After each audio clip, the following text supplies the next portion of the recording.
Bonjour à tous, j'espère que vous allez bien. Aujourd'hui, je suis sur le plateau de Slam.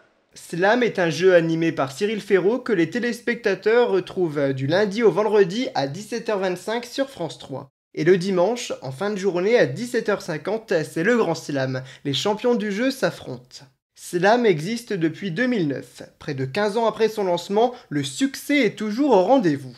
Le succès de Slam, c'est que ça fait des années que l'émission a évolué, c'est-à-dire qu'au début, on était sur un jeu de mots croisés, après on est arrivé avec des jingles, avec de l'ambiance, avec de la musique, avec des définitions qui font rire, avec une façon de jouer encore plus dynamique, et aujourd'hui c'est une grande famille qui regarde Slam tous les jours et qui s'est attachée non seulement au jeu, mais aussi à toute l'ambiance qu'il y a autour. Ce jeu est produit par la société Effervescence, dirigée par Simone Harari. Rémi Feldman est le producteur artistique. L'émission est tournée dans un studio à Aubervilliers par session séparée de plusieurs semaines. Avec 6 ou 7 slams tournés par jour et 5 grands slams par jour, le tout sur 8-9 jours de tournage. De nombreux professionnels, de métiers différents, travaillent pour cette émission. Il y a les gens qui écrivent les questions, il y a la production qui prépare les émissions, il y a toute la post-production, c'est-à-dire les monteurs qui s'occupent après de rendre les émissions absolument parfaites pour la diffusion. Et puis il y a toute mon équipe aussi, c'est-à-dire les gens qui, mon équipe de coiffeurs, maquilleurs, habilleurs, toute l'équipe des candidats aussi qui sélectionne les candidats. C'est-à-dire que c'est une grande famille, c'est une grande équipe et certains sont là depuis 15 ans. Lors des tournages, les équipes s'installent à leur poste en début de matinée et les candidats sont accueillis. Je m'appelle Carla, je suis la directrice de casting du jeu Slam sur France 3.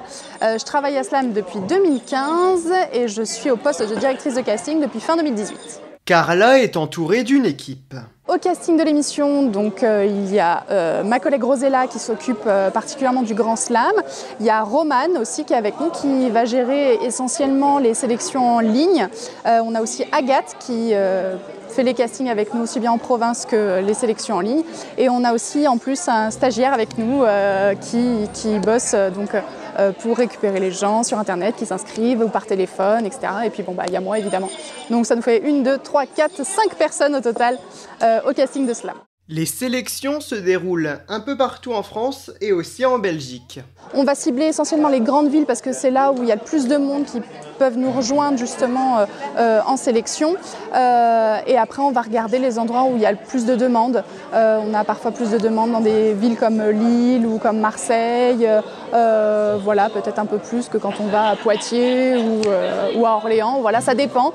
Ça dépend des années aussi. Il y a des années où on fait des villes exceptionnelles où on s'en serait pas forcément douté, quoi. Les futurs candidats doivent franchir plusieurs étapes. Le fonctionnement est un petit peu différent selon que les sélections se déroulent en ligne ou en présentiel. En présentiel, les candidats viennent, remplissent un petit formulaire avec des anecdotes, des centres d'intérêt, tout ça. On leur fait passer un test, donc qui est sur le modèle de l'émission. Et ensuite, on fait un petit entretien avec eux, on apprend à les connaître, on discute, ils nous racontent leur passion, etc. Alors en ligne, c'est un peu différent, on va le faire dans le sens inverse, c'est-à-dire qu'on va d'abord discuter avec les candidats et après on leur fait faire à nouveau un test quand on les voit en visio. Entre la culture générale et les anecdotes rigolotes à raconter, l'équipe n'a pas de préférence. On peut avoir des candidats qui sont très très très bons, mais qui sont très timides, très réservés, et donc malheureusement c'est compliqué pour eux de venir sur un plateau télé parler d'eux. Donc là, il ne faut pas non plus que les gens soient mal à l'aise. C'est un juste milieu entre vraiment leur score et leur aisance à s'exprimer. On n'a pas forcément des milliards de choses à raconter, mais si on les raconte bien, ça fait le job. Une fois les étapes franchies, les heureux élus ont la chance de se retrouver au studio. Les autres peuvent retenter leur chance 6 mois plus tard. Avant que le tournage débute, l'équipe leur explique le déroulement de l'émission et les candidats rencontrent leurs adversaires. On leur relie un peu leurs fiches avec leurs anecdotes, leurs centres d'intérêt pour voir ce qui va être évoqué sur le plateau. Après, on les habille, on choisit leur tenue avec eux, on les maquille, on les coiffe. Et après, ils viennent sur le plateau, on les briefe et puis après, on croise les doigts pour eux pour qu'ils jouent bien et qu'ils soient bons en plateau. Pour les encourager, les candidats peuvent compter sur le public guidé par Amaury, le chauffeur de salle. Avant de se voir confier ce poste, Amaury était figurant. Lorsque ce poste lui a été proposé, il a sauté sur l'occasion. C'est lui qui se charge de briefer les spectateurs à leur arrivée. Je leur explique les principes de l'émission, comment ça va se passer, je rappelle les règles du jeu, etc. Le silence absolu pendant les phases de jeu, faut pas souffler. Et puis oui, il y a des questions clavier d'ordinateur, il y a plein dans Slam, il y a plein de gimmicks, l'émission elle existe depuis des années. Il y a des questions casse-tête, il y a des questions clavier, il y a des copieurs, il y a plein de petits gimmicks qu'on fait avec Cyril. 1, 2, 3, copieur, donc on montre les candidats. On fait un copieuse bien fort. 1, 2, 3, voilà. Et tout ça, il faut l'expliquer pour que quand ça arrive, moi on me dit au casque, la prochaine question c'est une question clavier, je préviens le public et du coup tout le monde est prêt et au taquet pour le clavier d'ordinateur par exemple, ou le casse-tête, ou la question téléspectateur, c'est une des questions qui existe aussi dans l'émission. Ah, il y a quelqu'un qui sonne. Donc voilà. Et Cyril va dire, c'est Jean-Marie qui nous a envoyé une question, Jean-Marie de la Somme, et nous, bonjour Jean-Marie. Voilà. Alors ça sera pas toujours Jean-Marie, d'accord ? Ça peut être Brigitte ou Chantal ou Antoine et Étienne. Bref, on est vigilant sur le prénom. Et autre gimmick régulièrement utilisé, l'alerte prof de maths. Il y a beaucoup de candidats qui viennent jouer à Slam et qui sont profs de maths. Et il s'est avéré qu'il n'y a pas que les profs de français qui sont bons parce que c'est un jeu de mots en principe Slam, mais les profs de maths savent très bien compter et ils ont une tactique particulière. Ils savent compter les points dans la grille. Donc en termes de stratégie, ça devient intéressant pour eux. C'est pour ça qu'on fait une alerte prof de maths comme ça.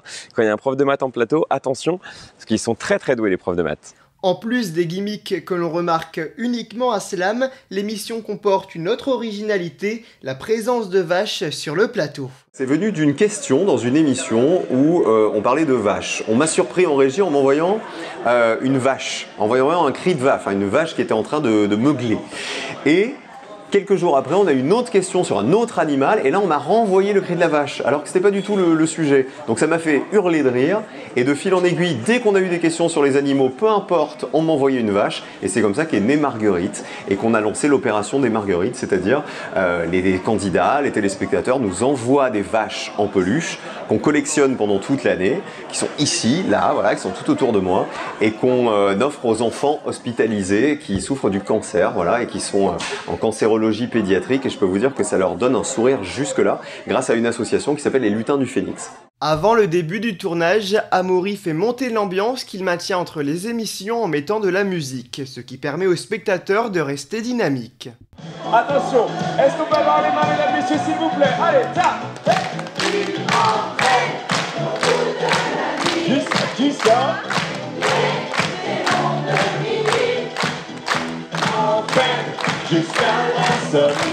Qui ça? Les fantômes. Une fois que le public est installé et que tout est prêt, Cyril Ferraud discute avec les candidats qui sont en plateau et le générique peut alors être lancé.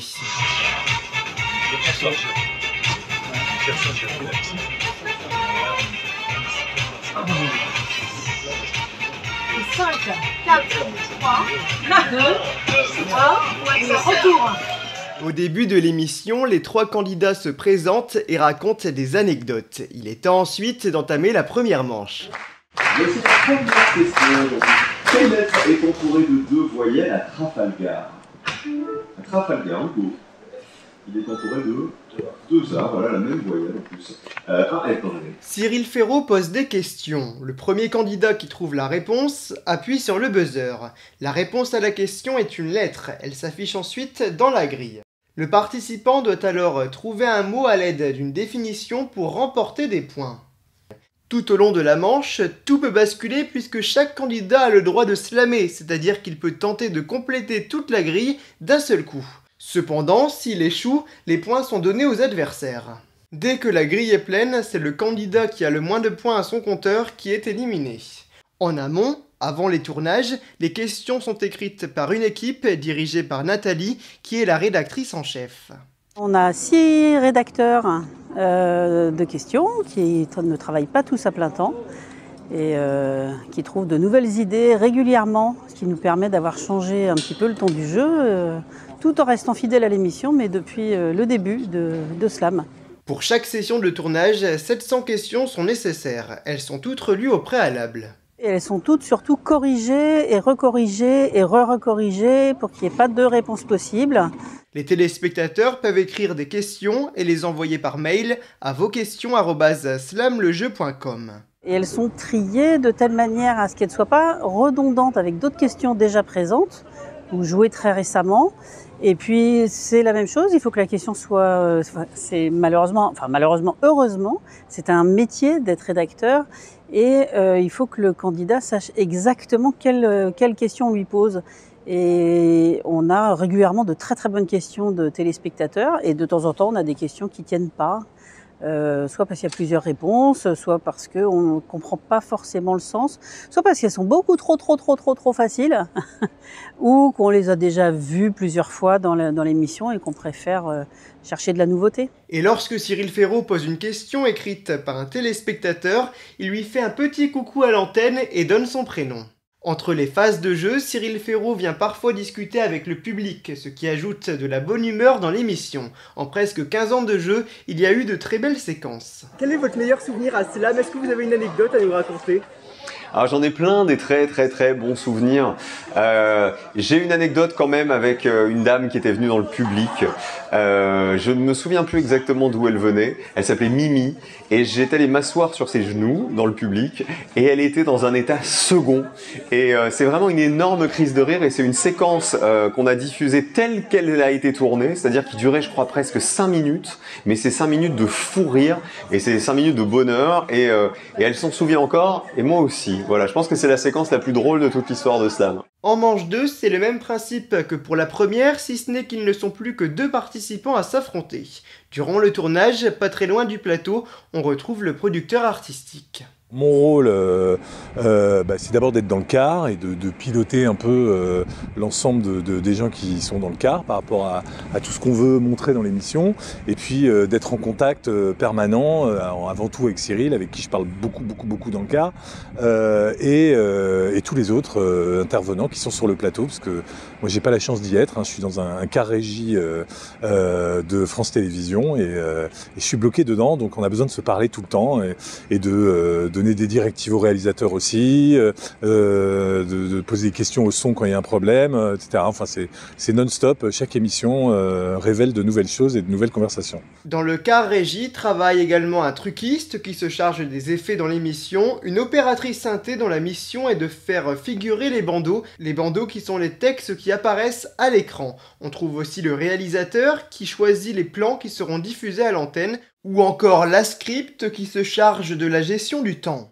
L'émission doit durer environ 33 minutes pour l'antenne, et au minimum 35 minutes sont enregistrées.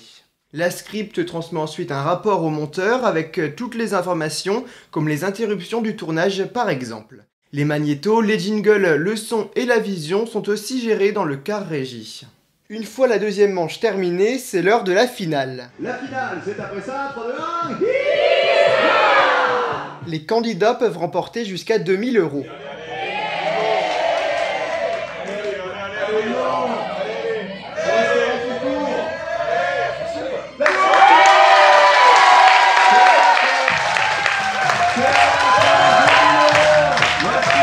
Le gagnant revient à l'émission suivante et peut rester jusqu'à 5 émissions au maximum. Après être venus sur le plateau, les candidats doivent attendre 2 ans avant d'avoir le droit de retenter les sélections et de revivre l'expérience. Lorsque l'émission n'est pas en cours de tournage, le plateau il est démonté ? Non, là, ce plateau et ce décor, il est fixe, ce qu'on appelle un décor fixe. Le plateau est à nous, enfin en tout cas on le loue à l'année, et donc le décor est jamais démonté. En plus d'animer Slam et le Grand Slam, Cyril Ferraud est également à la tête de Duel en famille et la carte au trésor sur France 3. Il anime aussi des émissions sur France 2. Le quiz des champions, 100% logique, et bientôt à la conquête du sol. Et on le retrouve aussi chaque été dans Fort Boyard. Bref, Cyril Ferraud a un emploi du temps bien chargé. L'énergie, on la trouve assez facilement parce que c'est un métier de plaisir et c'est une passion. Donc moi, je m'ennuie jamais quand j'arrive quelque part. Enfin, je me dis jamais je vais tourner, même si je suis fatigué, Jamais je me suis dit j'ai pas envie d'y aller. Et puis l'amour des téléspectateurs, les audiences qui sont bonnes, les courriers adorables qu'on reçoit aussi de gens qui vous regardent et qui vous disent grâce à vous je passe une bonne après-midi, grâce à vous je passe un chouette samedi soir, qui vous remercient aussi pour toutes ces émissions. Bah, ça donne une patate incroyable, c'est une chance de faire ce métier. Je vous remercie beaucoup d'avoir regardé ce reportage. À bientôt les amis, au revoir.